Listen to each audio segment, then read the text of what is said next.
शनिवार व्रत कथा। नमस्कार भाइयों बहनों, जय मां गायत्री। आप सभी का मेरे YouTube चैनल शुभकर माही अष्टो में स्वागत है। आज के इस वीडियो में सुनते हैं शनिवार व्रत कथा। शनिदेव की विशेष कृपा प्राप्ति के लिए शनिवार के दिन शनिदेव की इस कथा का स्मरण अवश्य करना चाहिए। इस कथा को सुनने से तथा दूसरों को सुनाने से शनिदेव की विशेष कृपा होती है तथा जीवन के समस्त प्रकार के संकट समाप्त होते हैं। एक समय की बात है कि स्वर्गलोक में सबसे बड़ा कौन है, इस प्रश्न पर 9 ग्रहों में वाद विवाद हो गया। विवाद इतना ज्यादा बढ़ गया कि परस्पर भयंकर युद्ध की स्थिति बन गई। निर्णय के लिए सभी देवता देवराज इंद्र के पास पहुंचे और कहने लगे कि हे देवराज, आपको निर्णय करना होगा कि हम में से सबसे बड़ा कौन है। देवताओं का प्रश्न सुनकर देवराज इंद्र उलझन में पड़ गए। इंद्र कहने लगे, मैं इस प्रश्न का उत्तर देने में असमर्थ हूँ। हम सभी पृथ्वी लोक में उज्जैनी नगरी में राजा विक्रमादित्य के पास चलते हैं। वह ही निर्णय करेंगे कि कौन सबसे बड़ा है। देवराज इंद्र सहित सभी देवता उज्जैनी नगरी पहुँचे। महल में पहुंचकर जब देवताओं ने उनसे अपना प्रश्न पूछा तो राजा विक्रमादित्य भी कुछ देर के लिए परेशान हो उठे, क्योंकि सभी देवता अपनी अपनी शक्तियों के कारण महान थे।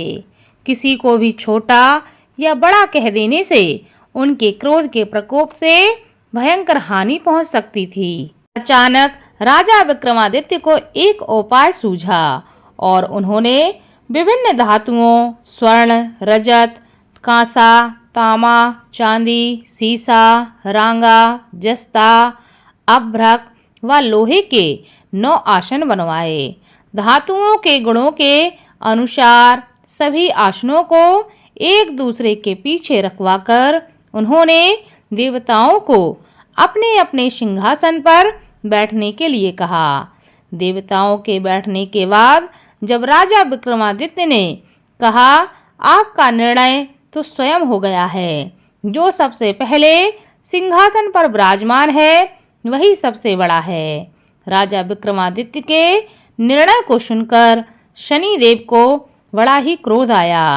शनि देवता ने सबसे पीछे आसन पर बैठने के कारण अपने को छोटा जानकर क्रोधित होकर कहा, हे राजन, हे विक्रमादित्य, तुमने मुझे पीछे बैठाकर मेरा अपमान किया है।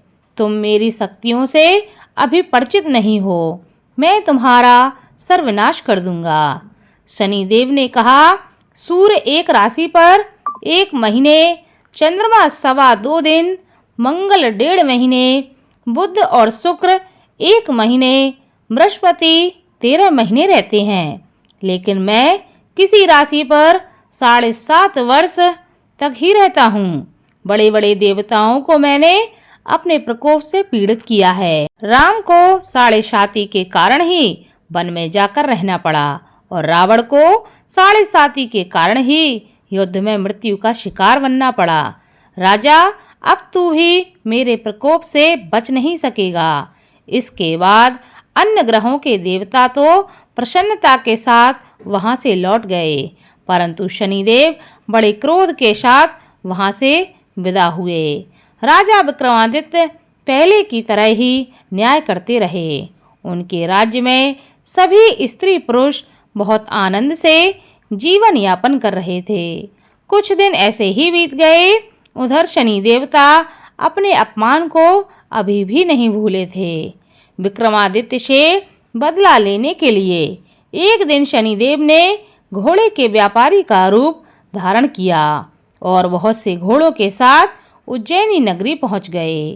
राजा विक्रमादित्य ने राज्य में किसी घोड़े के व्यापारी के आने का समाचार सुना तो अपने अश्वपाल को कुछ घोड़े खरीदने के लिए भेज दिया। घोड़े बहुत ही कीमती थे। अश्वपाल ने जब वापस लौटकर इस संबंध में बताया तो राजा विक्रमादित्य ने स्वयं आकर एक सुंदर व शक्तिशाली घोड़े को पसंद किया। घोड़े की चाल देखने के लिए राजा उस घोड़े पर सवार होते हैं तो वह घोड़ा बिजली की गति से दौड़ पड़ा। तेजी से दौड़ता घोड़ा राजा को दूर एक जंगल में ले गया और फिर राजा को वहां गिराकर जंगल में कहीं गायब हो गया। राजा अपने नगर को लौटने के लिए जंगल में भटकने लगे, लेकिन उन्हें वहां से लौटने का कोई रास्ता नहीं मिला। राजा को भूख प्यास लग आई थी। बहुत घूमने पर उन्हें एक चरवाहा मिला। राजा ने उससे पानी मांगा। पानी पीकर राजा ने उस चरवाहे को अपनी अंगूठी दे दी। फिर उससे रास्ता पूछकर वह जंगल से निकलकर पास के नगर में पहुंचे। राजा ने एक सेठ की दुकान पर बैठकर कुछ देर आराम किया। उस सेठ ने राजा से बातचीत की तो उसे राजा ने बताया कि मैं उज्जैनी नगरी से आया हूँ। राजा की कुछ देर दुकान पर बैठने से सेठ जी की बहुत बिक्री हुई। सेठ जी ने राजा को बहुत ही भाग्यवान समझा और खुश होकर उसे अपने घर के भोजन के लिए अपने घर पर ले आए। सेठ के घर में सोने का एक हार खूंटी पर लटका हुआ था। राजा को उस कमरे में छोड़कर सेठ कुछ देर के लिए बाहर चला गया। तभी एक आश्चर्यजनक घटना घटती है। राजा के देखते देखते सोने के उस हार को खूंटी निकल गई। सेठ ने कमरे में लौटकर हार को गायब देखा तो चोरी का संदेह करके राजा पर उसने आरोप लगा दिया, क्योंकि उस कमरे में राजा ही अकेला बैठा था। सेठ ने अपने नौकरों से कहा कि इस परदेसी को रस्सियों से बांधकर नगर के राजा के पास ले चलो। राजा ने विक्रमादित्य से हार के बारे में पूछा तो उसने बताया कि उसके देखते ही देखते खूंटी ने हार को निगल लिया था। इस पर राजा ने क्रोधित होकर चोरी के अपराध में विक्रमादित्य के हाथ और पैर काटने का आदेश दे दिया। राजा विक्रमादित्य के हाथ पांव काटकर उसे नगर की सड़क पर छोड़ दिया गया। कुछ दिन बाद एक तेली उसे उठाकर अपने घर ले गया और उसे अपने कूल्हे पर बैठा दिया। राजा आवाज देकर बैलों को हाँकता रहा। इस तरह तेली का बैल चलता रहा और राजा को भोजन मिलता रहा। शनि के प्रकोप की 7.5 पूरी होने पर वर्षा ऋतु प्रारंभ हो गई। राजा विक्रमादित्य एक रात मेघ मल्हार का गाना गा रहे थे कि तभी नगर के राजा की लड़की राजकुमारी मोहिनी रथ पर सवार होकर उस तेली के घर के पास से गुजर रही थी। उसने मेघ मल्हार का गाना सुना तो उसे बहुत ही अच्छा लगा और दासी को भेजकर गाने वाले को बुला लाने के लिए उस राजकुमारी ने कहा। दासी ने लौटकर राजकुमारी को अपंग राजा के बारे में सब कुछ बता दिया। राजकुमारी उसके मेघ मल्हार से बहुत मोहित हो गई थी, अतः उसने सब कुछ जानकर भी अपंग राजा से विवाह करने का निश्चय कर लिया। राजकुमारी ने अपने माता पिता से जब यह बात कही तो वह हैरान रह गए। रानी ने मोहिनी को बहुत समझाया पर उनकी बेटी नहीं मानी। तेरे भाग्य में तो किसी राजा की रानी होना लिखा है, फिर भी तू उस अपंग से विवाह करके अपने पांव पर कुल्हाड़ी क्यों मार रही है। राजकुमारी की माँ ने उसे बहुत समझाया। राजकुमारी ने अपनी जिद नहीं छोड़ी और अपनी जिद पूरी करने के लिए उसने भोजन का त्याग कर दिया और अपने प्राण त्यागने का उसने निश्चय कर लिया। आखिरकार राजा रानी को विवश होकर अपंग विक्रमादित्य से राजकुमारी का विवाह करना पड़ा। विवाह के बाद राजा विक्रमादित्य और राजकुमारी तेली के घर में रहने लगे। उसी रात स्वप्न में शनिदेव ने राजा से कहा, राजा, तुमने मेरा प्रकोप देख लिया है। मैंने तुम्हें अपने अपमान का दंड दिया है। राजा ने शनिदेव से क्षमा करने के लिए कहा और प्रार्थना की कि हे शनिदेव, आपने जितना दुख मुझे दिया है अन्य किसी को ना देना।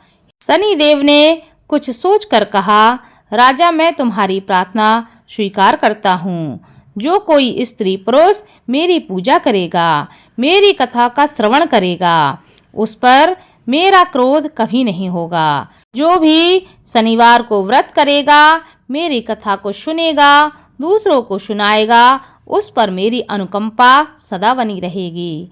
प्रातःकाल राजा विक्रमादित्य की नींद खुली तो वह देखते हैं कि उनके हाथ पैर वापस आ गए हैं। यह सब देखकर राजा की खुशी का ठिकाना न रहा। उसने मन ही मन शनिदेव को प्रणाम किया और राजकुमारी भी राजा के हाथ पांव सही सलामत देखकर आश्चर्य में डूब गई। तब राजा विक्रमादित्य ने अपना परिचय देते हुए शनिदेव के प्रकोप की सारी कथा रानी को सुनाई। सेठ को जब इस बात का पता चला तो वह दौड़ता हुआ तेली के घर पहुंचा और राजा के चरणों में गिरकर क्षमा मांगने लगा। राजा ने उसे क्षमा कर दिया, क्योंकि यह सब तो शनिदेव के प्रकोप के कारण हुआ था। सेठ राजा को अपने घर ले गया और उसे भोजन कराया। भोजन करते समय वहां एक आश्चर्यजनक घटना घटी। सबके देखते देखते उस खूंटी ने हार को उगल दिया।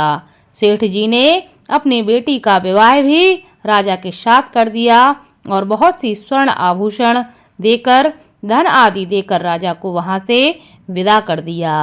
राजा विक्रमादित्य राजकुमारी मोहिनी और सेठ की बेटी के साथ उज्जैनी नगरी वापस पहुंच गए। वहां के नगरवासियों को जैसे ही पता चला कि राजा वापस आ रहे हैं, सबने उनका स्वागत किया। अगले दिन राजा विक्रमादित्य ने पूरे राज्य में घोषणा कराई कि शनिदेव सब देवों में सर्वश्रेष्ठ हैं। प्रत्येक स्त्री पुरुष को शनिवार के दिन उनका व्रत करना चाहिए, उनकी इस कथा को अवश्य सुनना चाहिए। ऐसा करने से उनकी कृपा हमेशा बनी रहती है। राजा विक्रमादित्य की घोषणा से शनिदेव बहुत ही प्रसन्न हुए और शनिवार का व्रत करने और व्रत कथा सुनने के कारण सभी लोगों की मनोकामनाएं शनिदेव पूरी करने लगे। शनिदेव की अनुकंपा से सबके मनोरथ पूर्ण होने लगे। सभी लोग आनंद पूर्वक अपना जीवन यापन करने लगे। बोलो शनिदेव की जय।